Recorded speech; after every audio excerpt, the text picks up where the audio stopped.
Good morning. We had an excellent and inspiring inaugural speech by General Bakshi. And he mentioned safety, honor, and comfort of the nation. We, as the watchdogs of this economy, great economy, I feel the safety, honor, and comfort of this economy is our prime concern as chartered accountants.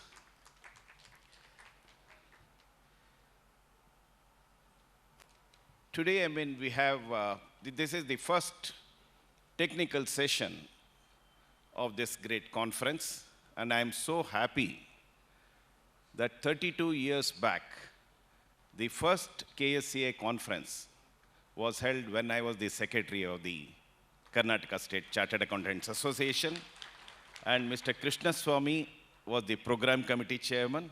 Mr. S. Amarlal was the president of this great association. Being a SMP myself, I'm extremely happy to moderate this session.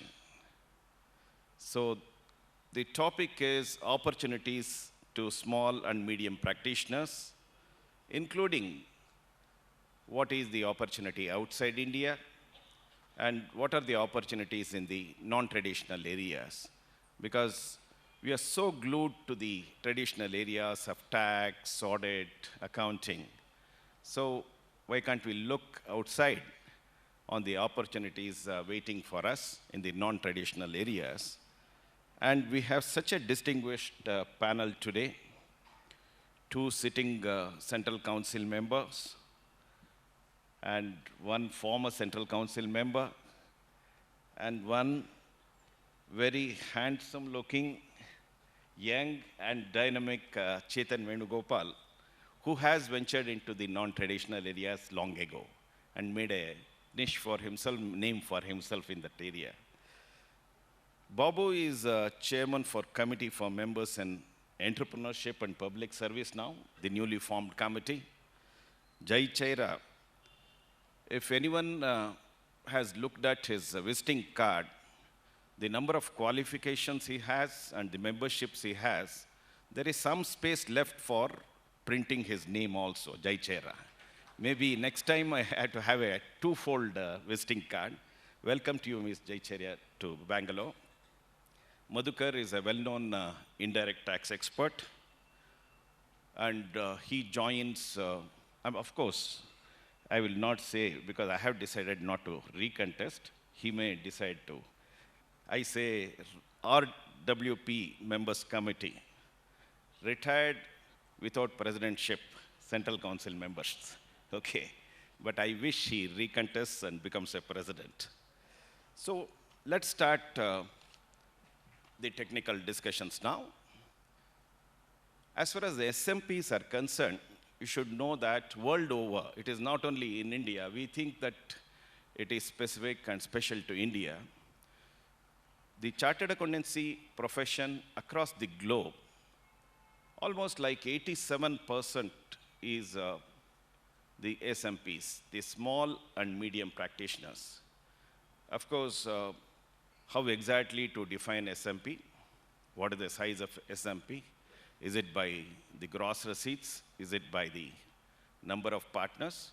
There cannot be a specific definition, whether within India or outside. Basically, we have large number of proprietors, large number of people having one or two partners, or even up to about 4 partners. We consider them as SMPs. Is it right, Babu? So we can say that we are the majority. The minority is the larger firms, whether it is Big Four or the larger Indian firms. They are the minority in the profession, whether it's in India or across the globe. So the entire profession, and more so the SMPs today, we are facing a VUCA phase. VUCA means volatility, uncertainty, complexity, and ambiguity. That is the VUCA phase, what all of us are facing. So, my first question, the way I have planned, I have already shared the questions to the panelists. Certain questions I will be asking one of the panelists.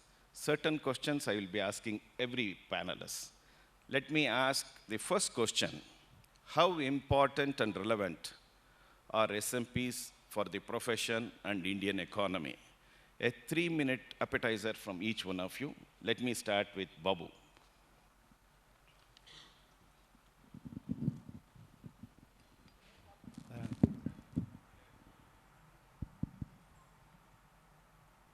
Chairman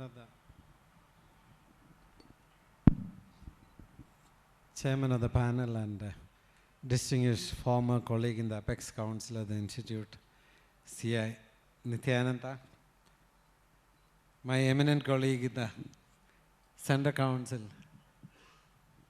the true diamond from Surat in the council, CA Jay Chera, the former council colleague. Really, we are missing Madhukar Hiragenge in the council these days because he is considered to be the firebrand in the council. And eminent expert, Chetan Venugopal, my colleagues in the regional council, Geeta and Pambanna, and chairman of the Bangalore branch, Ravindra Kaur, other distinguished leaders of the Institute and Karnataka State Chartered Accountants Association. Thank you. I think as the chairman put it, the SMPs constitute the largest chunk of the profession today. 70% of the professionals practicing are proprietors. If you put the 3-partner firm also, they constitute around 90% of the total membership. And I think the SMPs, the biggest challenge today is we are all practicing in the traditional areas of practice where there is stiff cutthroat competition. And because of the competition, you know, what happens? You lower the price, you lower the quality, and naturally there is a deficiency in service too. And whereas in the emerging areas of practice, there is hardly any players. Whether you take IBC, it is one of the most promising and hugely giving returns. But hardly there are any players into that. Therefore, one thing is, I think, in line with the vision of the government, we should first start our thinking out of SME. I think it's a mindset. We consider ourselves as too small. And I think unless we network together and come out of this concept of SME, we should be, I think, we have seen some of the best SME firms, best practitioners who have got domain expertise in their area. But still, they are not able to make a mark nationally nor globally because they are limited to their jurisdiction. If you are able to come out of that jurisdiction and able to form a conglomerate of like-minded people, I think that's the first step to happen if we have to. Because I think gone are the days that we can be generalist. We need to have specialization. Why Madhukarji is doing well?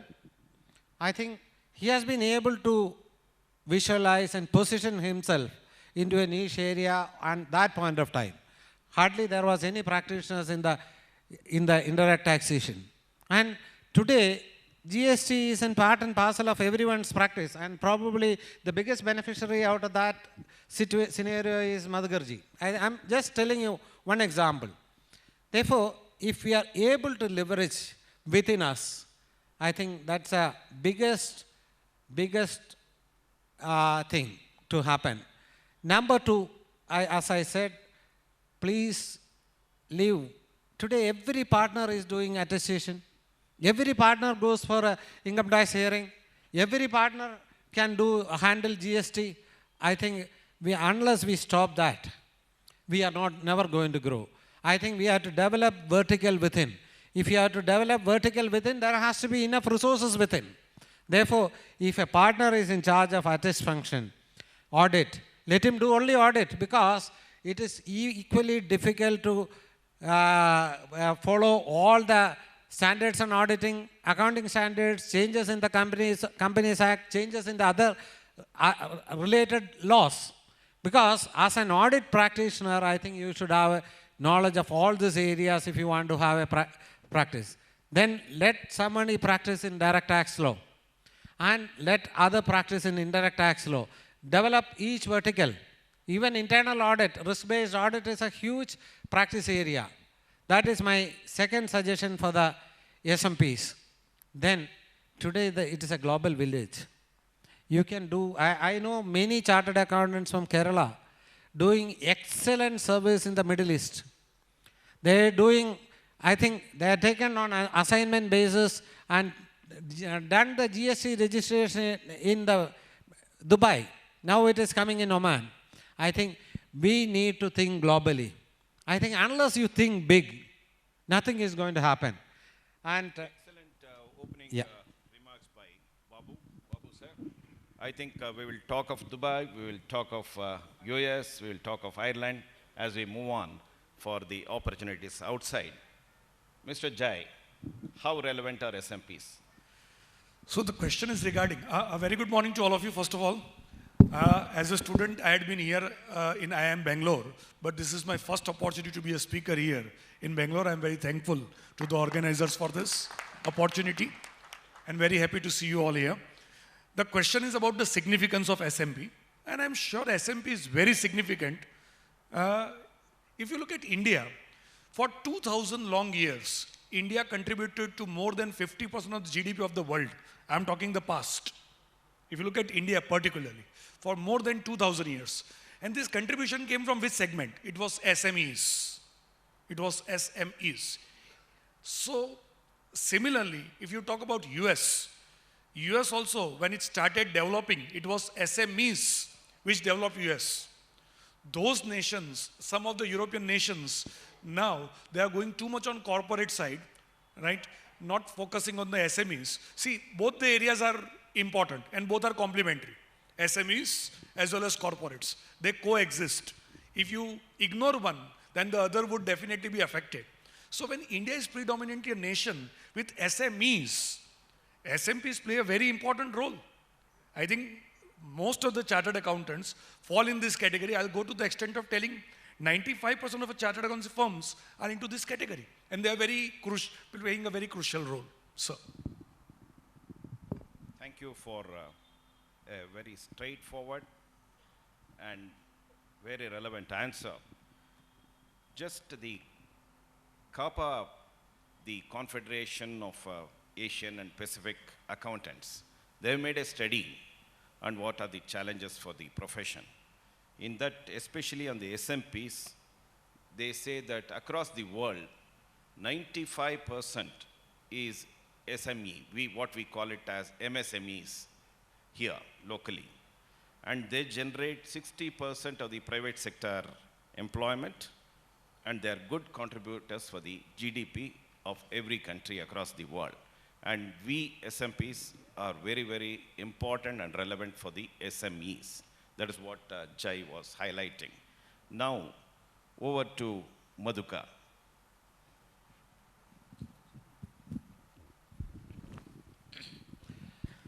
As far as the role is concerned, it's, I would say, very, very important.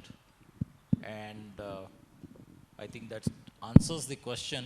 Other questions which Mr. Nityananda has are much more interesting.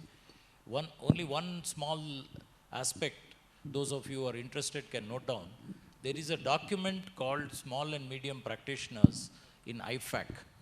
If you put ifac.org, you can download the 2018 version. 2020 version also seems to be released, but I couldn't download it. maybe the younger people here will be able to do that. Let me tell you, if you follow that particular document, in 3 years you will be somewhere else. I don't want to say anything more at this stage on this subject. Thank you, Madhuka. Chetan, you have seen across the globe, whether it is Middle East, Far East, or even up to US, how relevant are Indian SMPs? And how to make them relevant, we will go further. Thank you, sir. I would like to thank KSCA for giving me this opportunity to be here and to be speaking to all of you. Firstly, I'd like to say that I am not into practice. Me and my partner, Gurunath, we actually surrendered our practice about 15 years ago. So what I'm going to share with all of you is, as chartered accountants, as professionals, what have we seen as an opportunity and how we have pursued that during the course of the discussion. But I would like to take up the question of the chairman as to how relevant is SMPs in today's scenario. I think Mr. J kind of drew the point that the MSME, if you look at the scope of MSME, we are talking about a segment which contributes 80% of our business, which employs almost 11 lakh crores. And today they are contributing about 29% of GDP. So there's a huge opportunities for SMPs to look at the target clients which are basically in MSME. And so they are, and also the formalization of the economy. The government's relentless thrust to formalize the economy has also brought in a lot of business into the mainstream. Now, by doing that, the number of clients who are opening up for the SMPs are enormous. Now, it's all about how you are able to position yourself, how you are able to build the required competency and scale to be able to handle this is the question. But I think to the question, yes, sir, I think there's a huge opportunity for SMPs in India. Thank you, Chetan. I think first round, I think they require a round of applause from all of you. Excellent.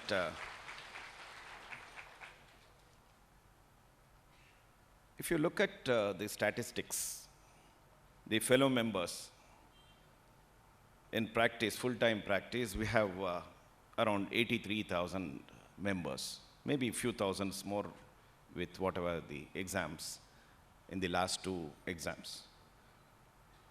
Then, which constitutes 84% of the total fellow members. I mean, our total fellow members are 98,841. Out of that, 84% are in full-time practice. I mean, people like me and many others sitting here, maybe in the front rows and elsewhere. But come to associates, the younger lot. Out of 1,92,000, we have only 55,602. A low 29% are in full-time practice. Why I am mentioning this is the economics, the difficulties of SMPs. Are they taking away the talent from the profession to the industry? My question now, especially to our council members, are you satisfied with ICAI's role in protecting and promoting SMPs and their practices, or feel something more needs to be done going by the statistics? Let me take the opportunity to speak on that, because you wanted a council member to speak on that.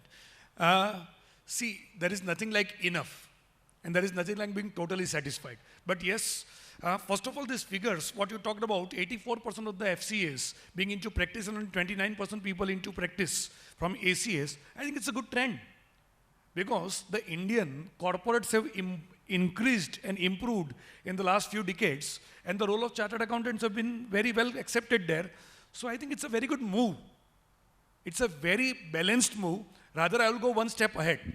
Sorry to interrupt. Yeah. Why I gave the statistics is there is a paradigm shift from practice to service.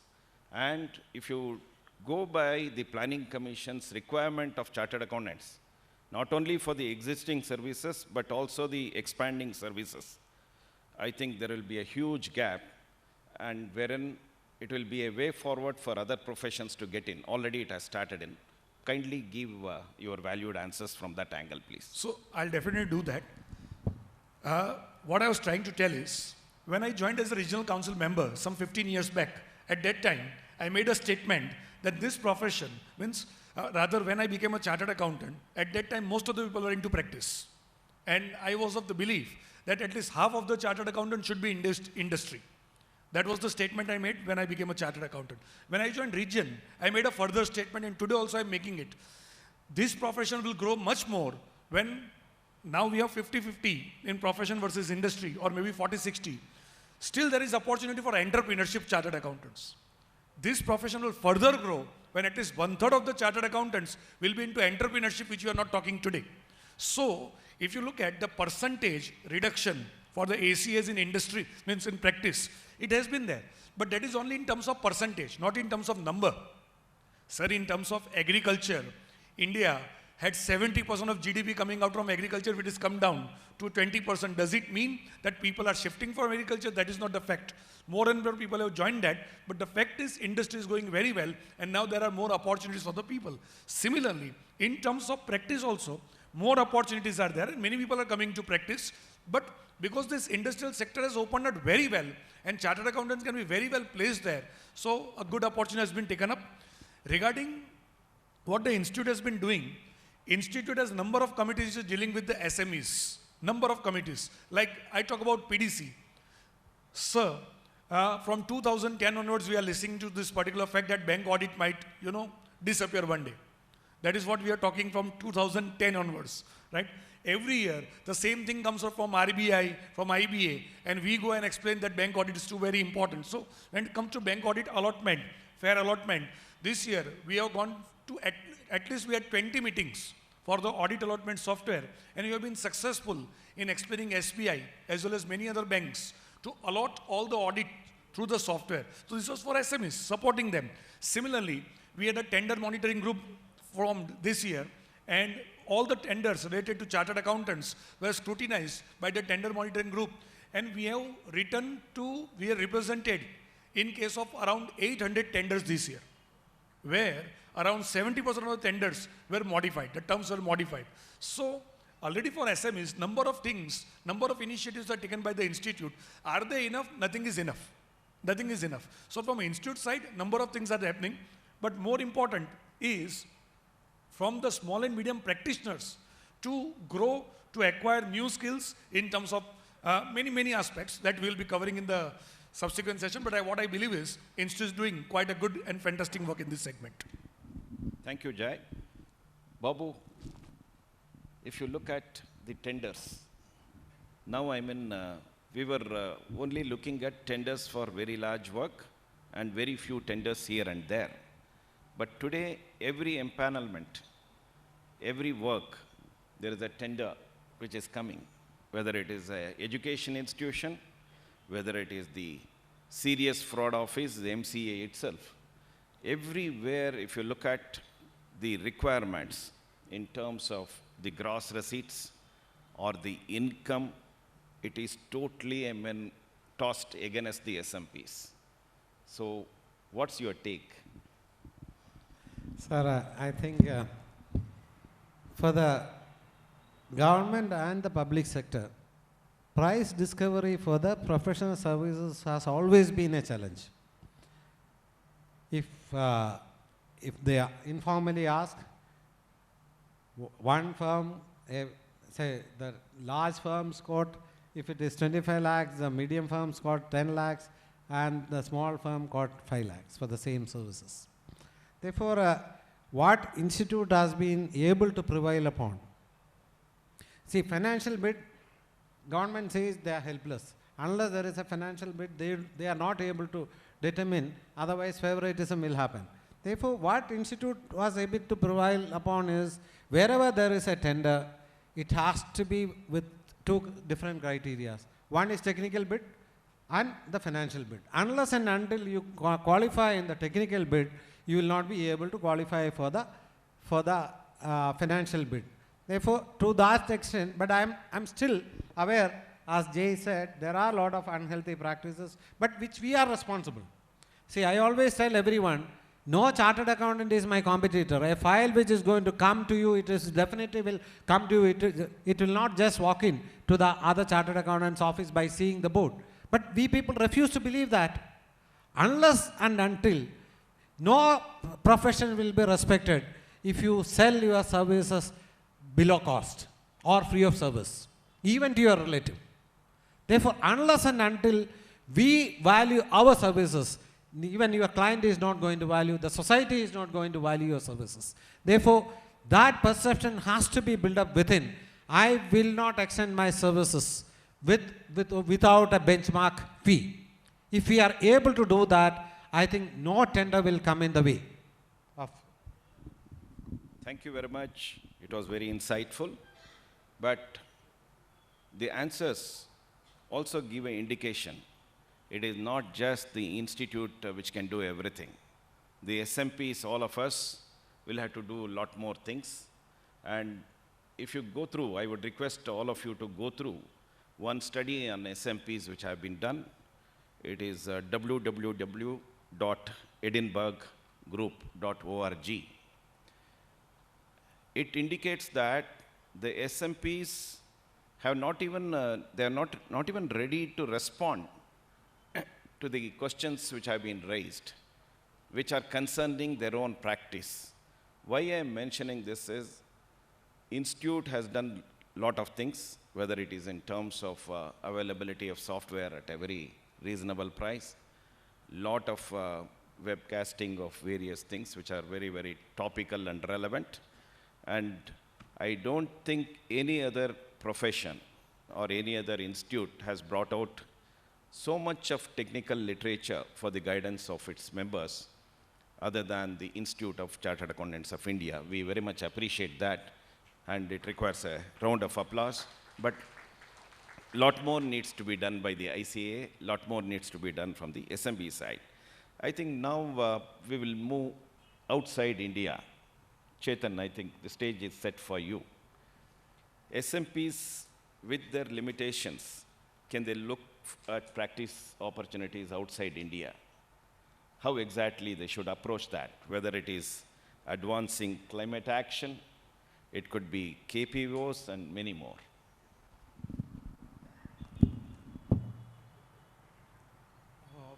From opportunities outside India, basically sharing my experience as, because obviously any practice you're not able to attest outside India, so what a CA practice can do is similar to what we have been doing over the years.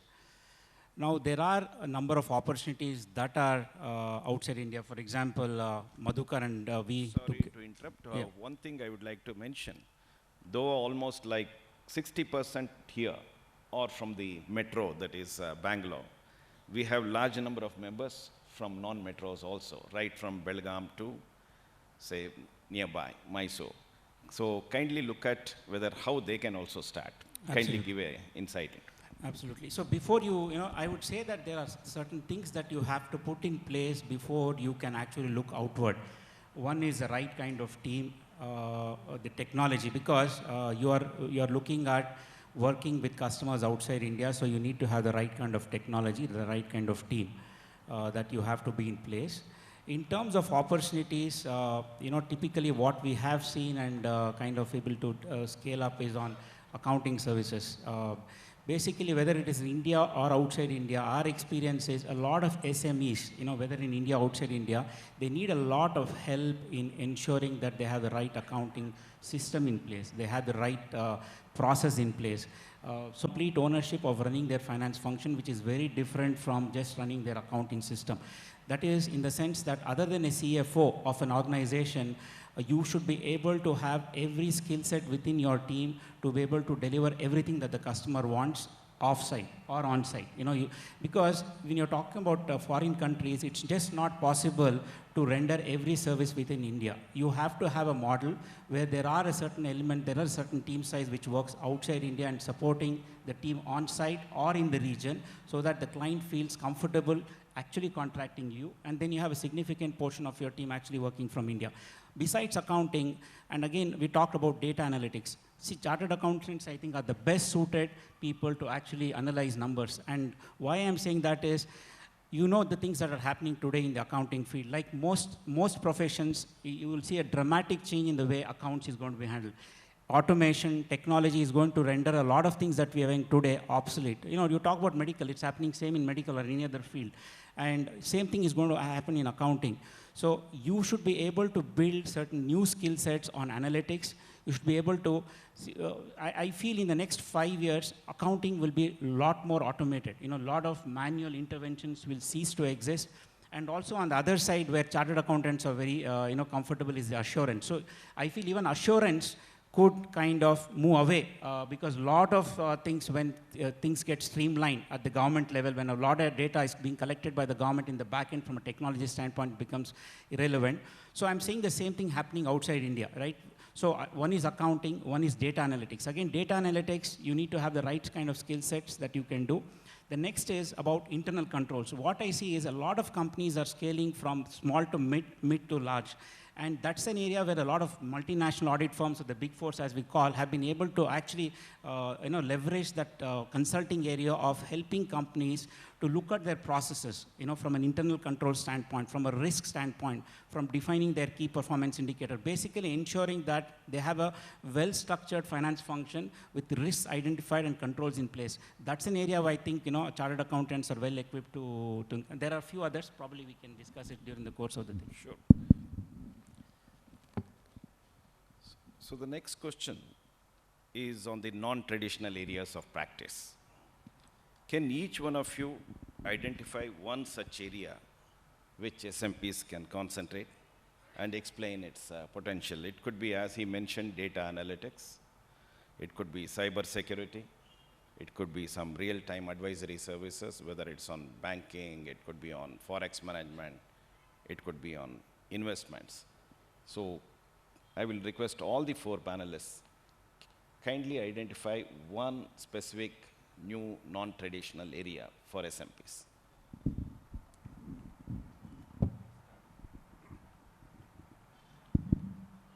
Number of areas are emerging as data analytics is one of them. Forensic audit is yet another one. I'll be speaking in detail only for one thing, right?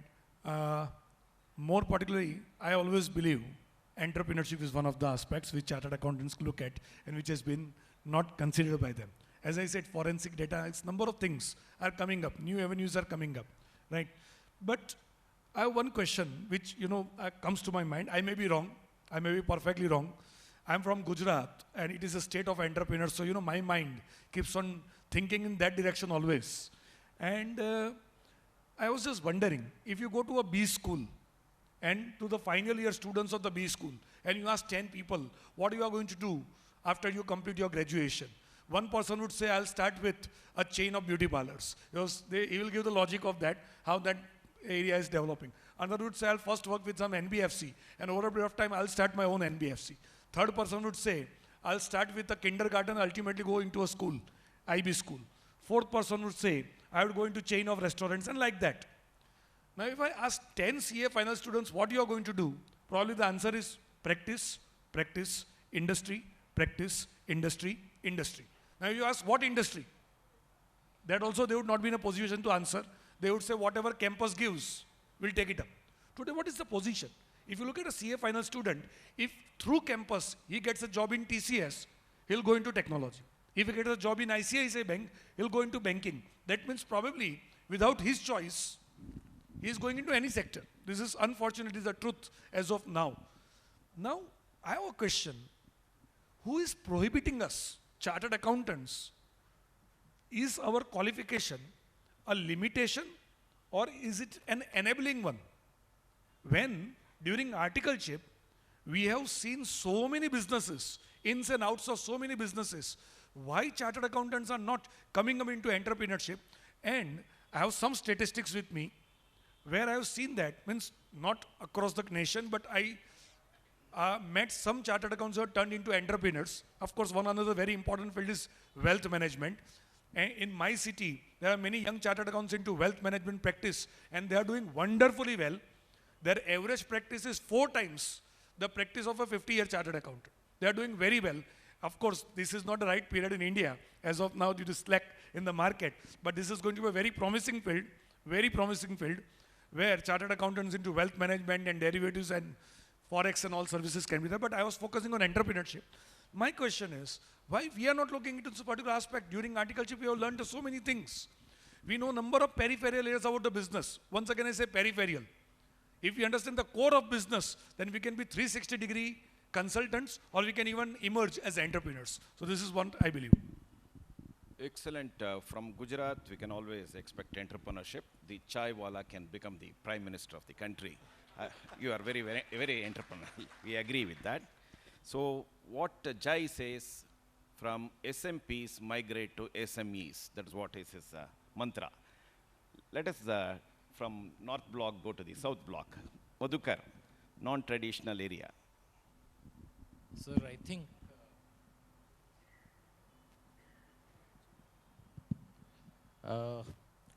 yeah, non-traditional area, of course, which can give many of us worthy return is, of course, GST. You know that when in 2016 we were able to take GST, enable, make people aware of GST, enable them to practice, take them, give them the tools required to learn on their own, online, webcasts, maybe around 18 books which were far better than the books in the market. They were the books to refer to. This ensured that many of you got over your fear and you were enabled to venture into GST. I think in this hall there may be 90% of you must be doing some GST work or the other. But what is missing? The opportunity which Nityananda is talking about is that we have got stuck with what we have. We are not looking at what is there in the future. Most of us have stopped after the awareness and not looked at adding competencies which are required to maybe earn a little more, much better returns, which is in the representation services. We have good knowledge of the business. Our clients have more confidence in us in GST than any other profession. Earlier, indirect tax was the forte of the advocates and the retired departmental officers. Today, there's no question. They are not there at all in GST except in the High Court and the Supreme Court. So we are prevalent everywhere, but we are not utilizing this very big advantage which we have. I think that representational practice should be started, and the institute, okay, let me forget institute, may not do anything for you. But I think that the KSCA can certainly take this up very seriously, because I have seen the institute almost, indirect tax committee is almost dead. No publication, nothing they are doing. So I think that this is one area, if I have to say, this is one area you can take up and you're certain to succeed also. You might require 2 months, 3 months.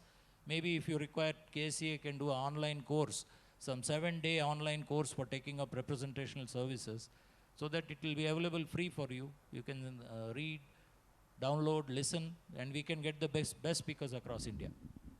Thank you, Madhukar. Entrepreneurship. Now GST. Babu, which additional non-traditional area?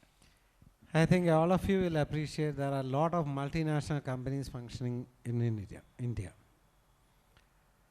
And last 2 years I was heading the Committee for Members of Committee for Export OCA Services at WTO. One of the major initiatives, we had several such initiatives. One of the major initiatives we had launched during last 2 years is launching of foreign language learning courses for members and students. We have today language learning courses on Spanish, French, German, Japanese, 7 languages we have already launched, and Arabic and Chinese is in the pipeline. And I'm extremely glad and delighted that youngsters, huge number of youngsters, the batches are getting sold off. Both members and students started registering for these foreign courses. See, for example, there are a number of Japanese companies here. And you know, Far East and Europe, English language is a true barrier. If you are able to speak in their language and step into their premises, you will be the consultant there. I can assure you today that is a scenario. And I said, it is completely borderless. What prevents you from servicing a Japanese company from India? If you are able to go there, speak to them in their language, build up confidence. Therefore, my request to all of you is, if one of your partner can take up a foreign language learning course, it will give you a plethora of opportunities. It will be a huge opportunity for all of you in practice. And today, all these companies, see, for example, see, we all limit to the traditional areas of practice. Invest India is a Government of India agency which channelizes foreign investment to this country. And when a foreign investor comes to India, they want a chartered accountant, they want a consultant who will advise them on the legal compliances. And we had a MOE with Invest India. We invited chartered accountants to empanel for the course. Believe me, only 90 chartered accountants in this country, 90 firms across this country only empanel for that services. That means we still go behind the petty tax practice. Therefore, I think unless we come out of our mindset, Institute is doing a huge amount of work for the SMPs. But I don't know, today our biggest challenge is how to reach out to our membership. Our members doesn't come for any programs at the Institute. I think reading has been, I don't know, it has forgone. With all due apologies. I think we don't read the Institute journal, Institute publications. Therefore, unless we come out, learning is the only way to stay competent. And that is the only way, if you want to be in the leadership, learning and leadership are indispensable to each other. That is what John F. Kennedy has said. Therefore, continue, keep on learning new things. There are huge number of avenues coming up. If you are able to do that, I think sky is the limit for opportunities. Thank you, Babu. When you said Japanese, I was happy. When you said German, I was comfortable. But when you said Chinese is in the pipeline, I was rather worried. Okay. Chetan, what is the non-traditional area in India? See, I would like to kind of talk about corporate finance. You know, why I'm saying corporate finance, though it's accounting, I see that as a huge opportunity for chartered accountants, because that's again coming out of our experience.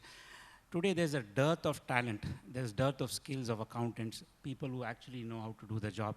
And companies are struggling big time in having a good accounting function or a finance functioning. And again, I'm saying, I'm not just talking about debits and credit. I'm looking at a complete finance function being taken over by the chartered accountancy firm or a finance team, which can give that comfort to the customer that his finance, compliance, reporting, all of that related to that is completely handled by a professional team. Now, if chartered accountants can come together, form teams, have the right kind of skill sets and competence, there are huge number of companies in India in the space of 50 crores to 700 or 800 crores where they don't have very competent finance teams. They are looking at companies which can come and tell them that we have the team, we have the competency, we have the technology to run your finance team. And again, I would like to take them, this is entrepreneurship, right? Moving out of traditional audits, traditional tax filing, you're moving to the next level where when you're talking about India going into a 5 trillion economy in the next 5 years, you're talking about a growth rate of 8 to 9%. You're seeing a huge amount of SMEs coming into the market. There's going to be a huge requirement of accountants who can actually take up the role of finance functions. So if we can build this team, take up finance function, and also, as I said, technology plays a very key role because I was talking to, unless you have the ability to scale, if you are just going to serve the company as is basis, you are not going to succeed much. You have to have the ability to scale with the client. And if you're able to demonstrate that, you're going to sign, and also you're able to retain a customer if you're able to scale with the customer. For that, technology plays an extremely key role. I would just like to take 2 minutes to share a case in point. as a case study, where corporate finance, we are actually managing the finance and accounting of a very large automobile company in India. You know, we were just 50 people when we started this 12 years ago. Today we are about 1,000 people. We still manage their finance and accounting function, but we have improved in scale in what we are doing for them. I'll just take a case in point of one activity that, you know, KPO, right? When we talk is about like a dealer's claim management. This company has dealers across the country, about 250 dealers across the country. And all the claims to the automobile manufacturer from the dealers used to come manually. And we did this for 4 or 5 years. And we said that to the client that I don't think there's an opportunity to scale or to actually increase the thing unless you bring in technology. And this is one of the global leaders.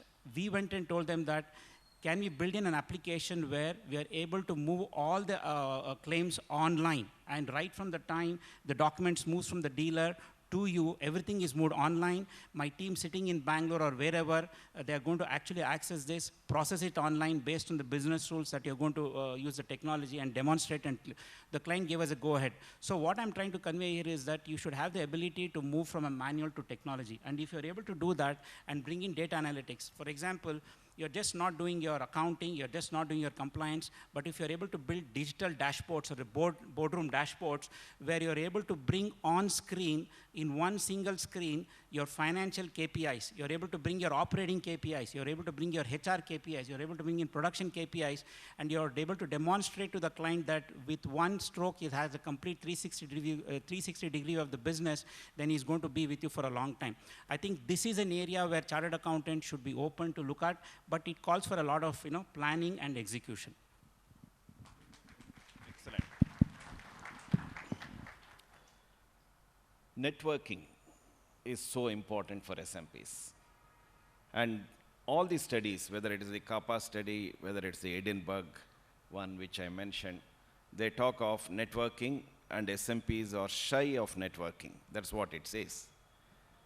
But networking in India, with the framework which the institute has given, with lots of restrictions in terms of the ethical code on one side, and lots of restrictions imposed by the enactments, whether it is the Companies Act, you take the audit and you can't do the internal audit, or few other management services, many other enactments. Do you think networking is a success in India, or networking has to be remodified to make it successful? Babu.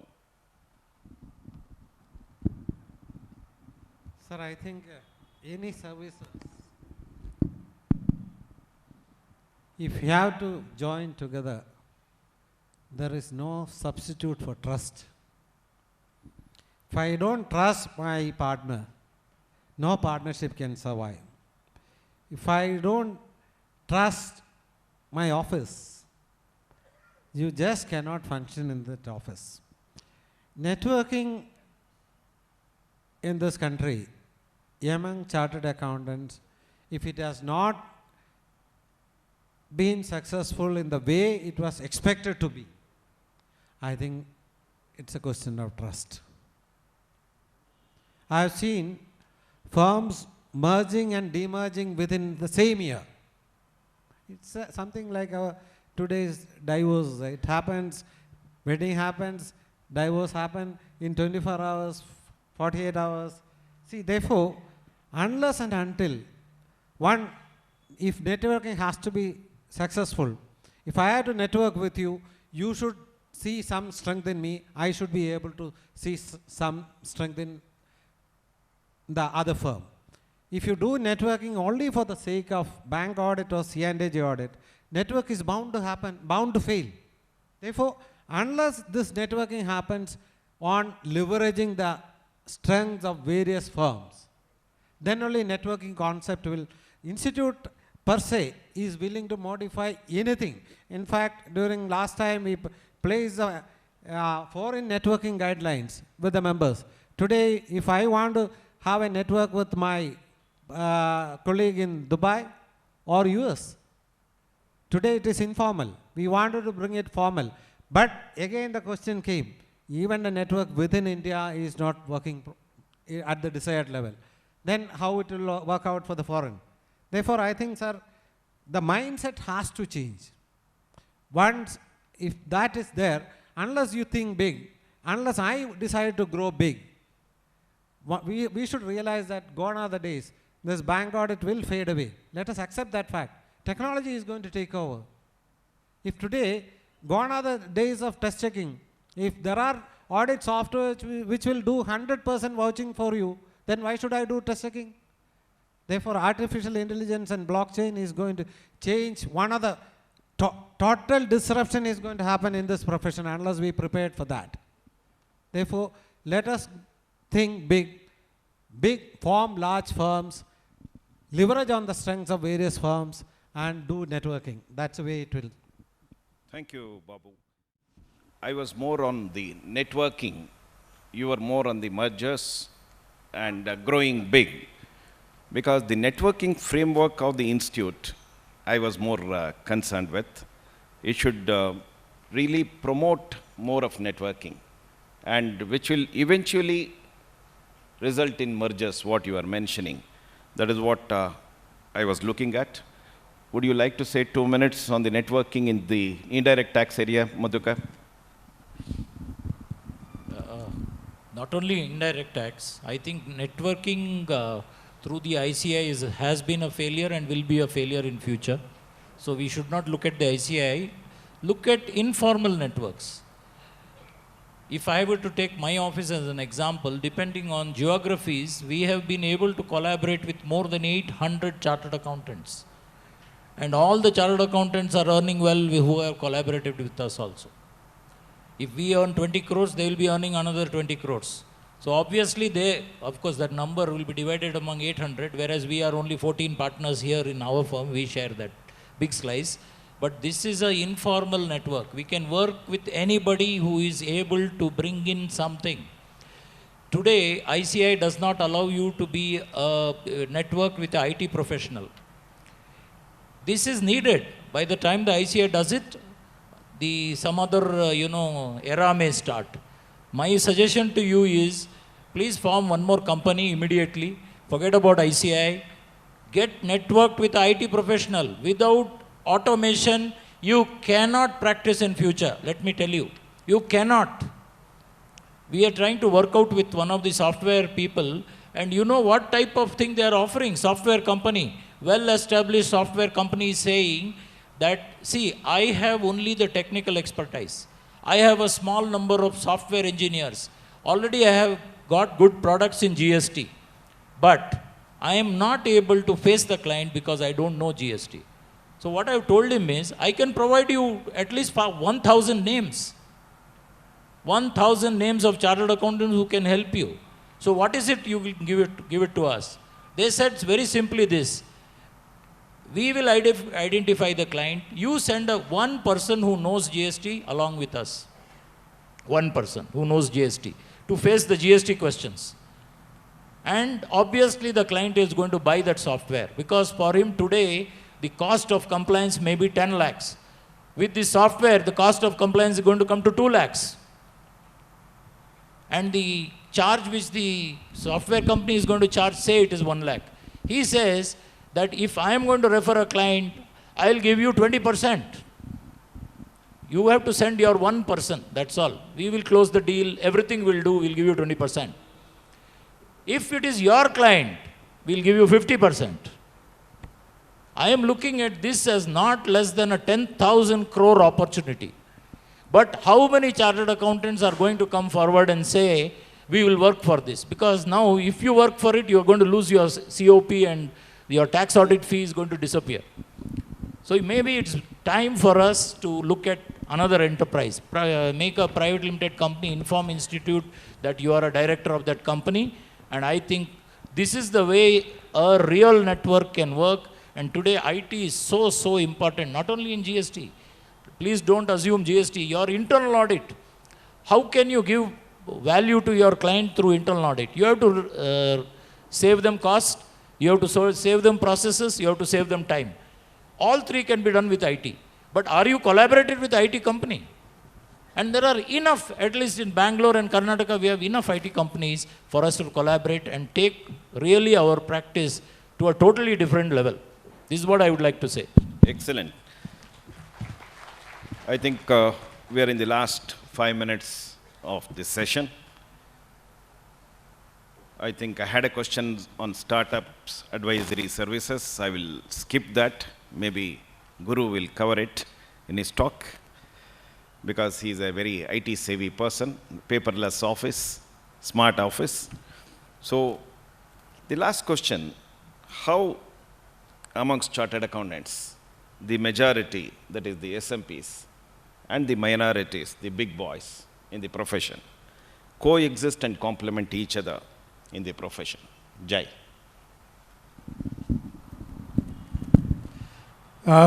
In my very first thing also I said that big companies as well as SMEs are always going to coexist and complement. Let us understand. We many times feel that a firm bigger than us would be snatching over the market, but that is not a fact. Let us understand there is something like Starbucks also, there is something like CCG also, there is something like an unbranded coffee shop also, and some roadside coffee also. All are coexisting, right? They are not interfering with one another's market generally. They are not interfering. The overlap is very limited. Overlap is very limited.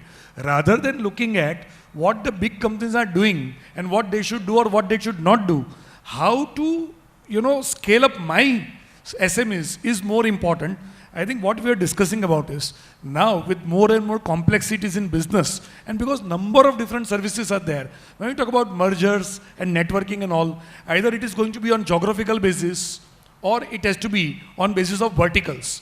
If there are chartered accountants based on different verticals and they come together in a proper way, here also the issue of management is there. What is lacking with chartered accountants is vision and management. We have to build on that. On technical parameters, I think we are doing wonderfully well.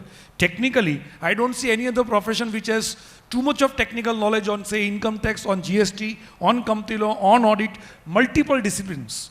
But the element of management, the element of vision is required, whereby people can get together.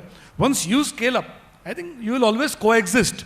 Large and small players have always coexisted in all the economies and will coexist here also. So, a quick fire round now.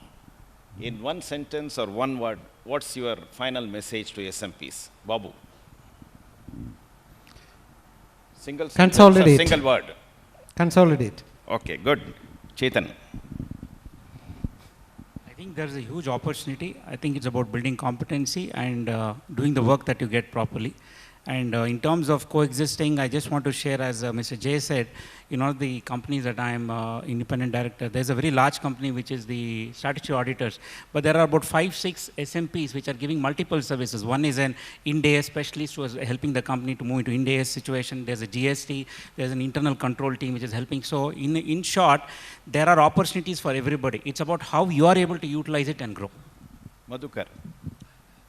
I think I will go to the basic foundation of how I built my practice. When I started practice, I was very clear, I am here to serve the client. But I keep serving the client more and I earn more and more money. Because until you change your view of your client as a milk cow rather than a person to whom you serve, your practice may not flourish. That is what I would like to say. Replace service. Just serve them well. Take care of them and they will take care of you amply. Thank you. Thank you. Excellent. Last word from Jai, because we want Jai for all the SMPs. Yeah. The simple statement would be, we require a shift from compliance to value added, from peripheral consultancy to core consultancy, from client-vendor relationship to partnering peer relationship, and from signature to skills, which is the most important thing. Excellent. Dear friends, put your hands together for the excellent discussion by all the panelists. I really enjoyed, because my job was very simple, just to ask questions, kindle some ideas, and it was very well responded by all the 4 panelists. And I thank KSCA for the excellent opportunity given on this pleasant morning. I would only urge the president and office bearers to, one, whatever we discussed today of SMPs, kindly make it as a small memorandum and action points, so that whatever we need to send to institute, kindly send it across. whether it is changes in ethical code or any other things or networking. And in addition, please constitute some study groups so that the SMPs have the hand-holding at a local level from KSCA. Thank you very much, ladies and gentlemen, for the patient participation.